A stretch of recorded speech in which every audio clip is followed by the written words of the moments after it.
Bonjour à tous, je reviens comme prévu pour vous faire la vidéo sur l'hormonothérapie. Je me suis mis dehors parce qu'au moins on profite de la belle luminosité du jour parce que c'est plus joli que la lumière. Donc au moins c'est bien lumineux et puis en plus il fait bien bon, donc je me suis dit autant tourner dehors aujourd'hui. Du coup je viens vous parler de l'hormonothérapie. Comme promis, je vous avais fait une dernière vidéo sur mes rayons en vous disant que j'allais commencer le cachet pendant 5 ans. Donc je vais vous expliquer ce que c'est, ce que ça me fait et ce que ça peut faire. C'est vrai qu'il y a plein d'effets secondaires, de toute façon c'est un truc franchement qui donne pas trop le goût de prendre, ça c'est sûr. Mais en gros, vous expliquer ce que c'est parce que quand on nous dit qu'on doit prendre un cachet pendant 5 ans, après tout ce qu'on vient de subir, en général on se dit c'est bon, on va pas le prendre ton truc, on sait pas ce que c'est bon encore un cachet. La plupart des gens réagissent comme ça. Moi, c'est vrai que j'ai réagi aussi comme ça. Je pensais pas qu'il y avait beaucoup de gens qui réagissaient comme ça d'ailleurs, mais en fait, si, il y a plein de gens qui réagissent comme moi en disant encore un, franchement pas le goût. Mais tant qu'on comprend pas la nécessité du truc, c'est sûr qu'on n'a pas envie de le prendre. Faut qu'on nous explique vraiment ce qu'il en est. Donc, l'hormonothérapie, il y a deux choses. Donc, il y a de l'hormonothérapie pour les femmes qui sont ménopausées et l'hormonothérapie pour les femmes qui sont non ménopausées. Donc moi, j'ai eu l'hormonothérapie pour les femmes non ménopausées, même si avec la chimio, on est en ménopause médicamenteuse, ensuite on redevient normal. Ça devrait revenir, pour le moment c'est pas le cas, mais ça devrait pas tarder, entre 6 mois et 1 an après la dernière chimio. Donc il y a plusieurs noms de cachets.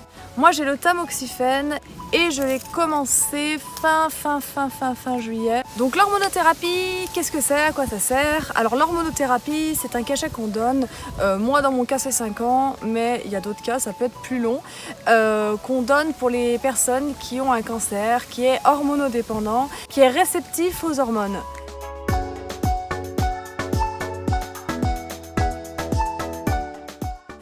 Donc en fait, l'hormonothérapie, d'où son nom, n'est pas un cachet qui nous donne des hormones, mais un cachet qui nous enlève les hormones sexuelles.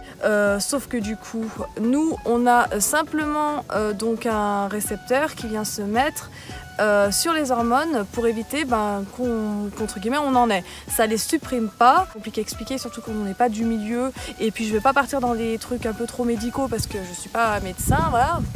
Pour ceux qui croyaient, non, je ne suis pas médecin dans la vie en général. Pour éviter donc qu'une tumeur puisse se nourrir de ça. C'est pas parce qu'on prend l'hormonothérapie qu'on est sûr et certain de ne pas faire de récidive, attention. Mais voilà, le but c'est vraiment de mettre toutes les chances de notre côté et donc c'est pour ça qu'on prend ce cachet-là. Alors au début on a un peu rebuté, mais quand on entend ça, c'est vrai qu'on se dit bon, c'est vrai que c'est important. Nous, on espère juste pas en faire zéro, rien du tout, pas de récidive. Donc avec ce cachet, moi je suis censée, donc comme je disais tout à l'heure, avoir les règles qui reviennent, parce que à l'hôpital, il y en a certains qui savent pas trop ce qu'ils racontent. Mon médecin m'a confirmé que ça allait revenir, même avec ce cachet, parce qu'il y en a beaucoup qui disent que pendant 5 ans, on n'a rien.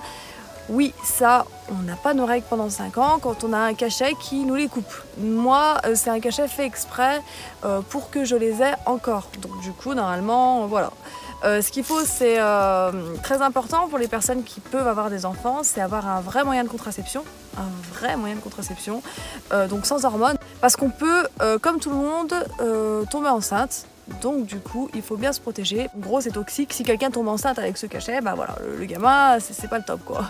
Donc en gros, il faut arrêter le traitement.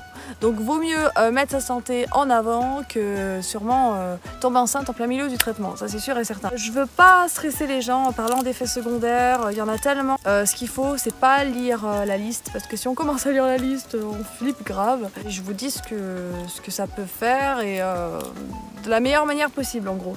Parce que c'est vrai que l'hormonothérapie, ça m'a fait énormément peur. Ça dépend vraiment. On n'a vraiment pas tous les mêmes effets secondaires.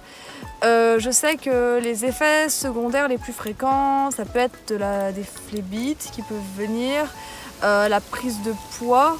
Alors c'est pas qu'on grossit sans aucune raison. On grossit parce qu'on a très faim. Alors avec ça, on a beaucoup de souffrance au niveau des articulations. Beaucoup de problèmes, des articulations.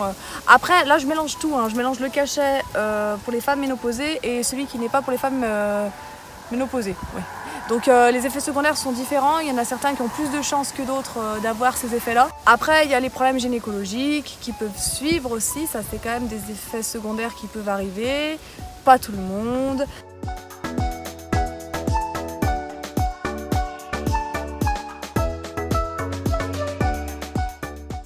tous les mauvais effets qu'un cachet peut avoir, ce cachet-là, en tout cas celui que je prends, là.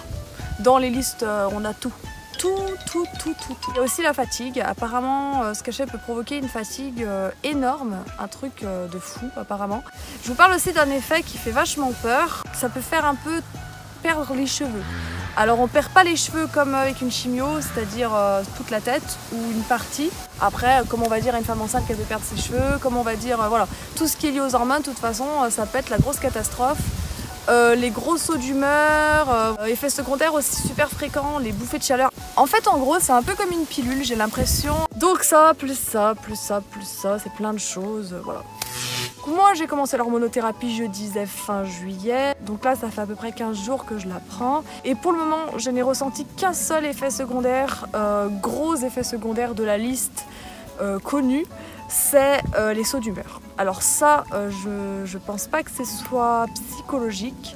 Vraiment, j'ai vraiment l'impression d'avoir des énormes sauts d'humeur, d'être énervée. Là, d'un coup, je vais penser à un truc noir et je vais me sentir mal et je vais bader sur tout. Je suis restée bloquée sur l'image que j'avais de moi malade.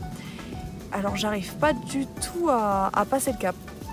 Et alors, avec l'hormonothérapie, les sauts d'humeur, c'est vrai que c'est compliqué. Je continuerai à vous parler des effets secondaires que j'ai eus. Il y a autre chose aussi, alors ça, c'est impressionnant. J'ai fait mes rayons, je vous avais montré les marques que j'avais sur la peau, qui étaient vraiment pas jolies. Bon, c'était pas non plus pire, hein, mais c'est vrai que ça se voyait, hein, faut dire, j'étais toute rouge. Et franchement, c'est impressionnant. Je vous dis la vérité, c'est un truc de fou. C'est vraiment presque redevenu pareil que l'autre. La peau est encore un peu dépigmentée.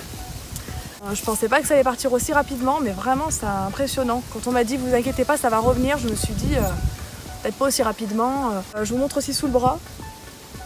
C'est impressionnant, vous voyez. J'étais toute rouge, vraiment. Là il n'y a plus rien, même ouverte. Je mets énormément de crème, donc je continue avec la Cicabiо. Et je mets aussi de la Cicaplast, ça c'est super. Les petites brûlures, tout ça, ça va super bien, donc ça j'en mettais aussi. J'hydrate tout le temps ma peau, je la protège du soleil. Et puis voilà, quoi, je me baigne avec un t-shirt, parce que c'est pareil. Alors oui, ça c'est aussi une grande histoire. Nous sommes en période de canicule. Alors il faut pas se baigner, il me disait, donc faut pas prendre le soleil surtout, donc faut mettre un t-shirt. Mettre quand même de la protection solaire, ça c'est important sur toute la peau, hein, parce que la chimio peut fragiliser la peau. Et les rayons, forcément, on est d'accord, on a pris énormément de rayons, donc c'est comme si on prenait le soleil à bloc en l'espace de pas longtemps, donc il faut vraiment toute sa vie protéger cette partie-là. Et surtout pendant un an, ne pas du tout prendre de soleil. Après, si vous êtes tout brûlé, c'est sûr que vous n'allez peut-être pas avoir envie de vous mettre dans l'eau. J'ai respecté de A à Z tout ce qu'ils m'ont dit, c'est le seul truc sur lequel j'ai un peu... je me suis un peu dit, allez c'est bon, on s'en fout. Voilà. Merci d'avoir regardé la vidéo. Pensez à vous abonner à la chaîne pour suivre tout le reste de mes vidéos. Je vais dévier un peu vu que maintenant je vais avoir des cheveux, je vais avoir d'autres idées. Donc restez à la page. Je vous dis à plus tard. Ciao ciao ciao ciao ciao ciao ciao ciao ciao ciao ciao.